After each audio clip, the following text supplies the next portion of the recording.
Et nous sommes ce soir en compagnie de Laurence Vallée de Boursier.com. Bonsoir Laurence. Bonsoir Emmanuel. Wall Street repart en arrière avant la vague des publications trimestrielles. Oui, on est en baisse ce soir. Le Dow Jones perd 0,3%, 17 082 points. Et le Nasdaq, moins 0,9%, 4 797 points. On sanctionne les chiffres chinois aujourd'hui, la chute des importations précisément, et cela relance les inquiétudes sur la santé de l'économie du pays. Prudence aussi, alors que la saison des publications trimestrielles débute. C'est Johnson & Johnson dans le secteur pharmaceutique qui a ouvert le bal avec une publication en demi-teinte. Le titre cède 0,5% ce soir. Twitter a dévoilé de son côté un large plan de restructuration. 8% des effectifs vont être supprimés. Le titre s'adjuge un peu plus de 1%.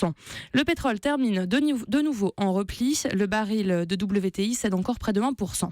Et puis à Paris, les prises de bénéfices ont fait plier le CAC 40. Moins 0,97% pour le CAC 40. L'indice termine à 4 643 points.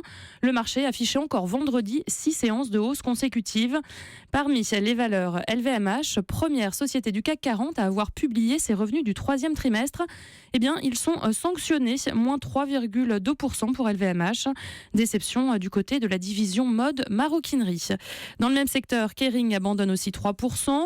L'automobile est reparti en baisse aussi avec Valeo, l'équipementier, qui perd 2,7%, Michelin moins 1,6%.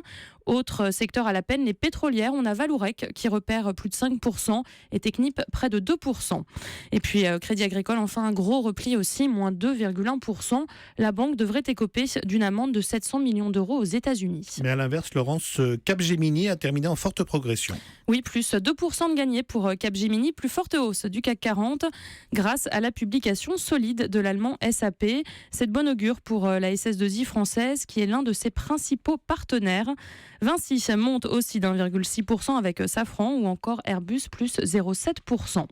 Toutes les autres places financières européennes terminent aussi en baisse. Francfort perd 0,9%, Londres moins 0,5% avec Zurich et Madrid moins 1,3%. Et pour finir, je vous rappelle, le CAC 40 en baisse ce soir de 1% à 4 643 points. Merci, c'était Laurence Vallée.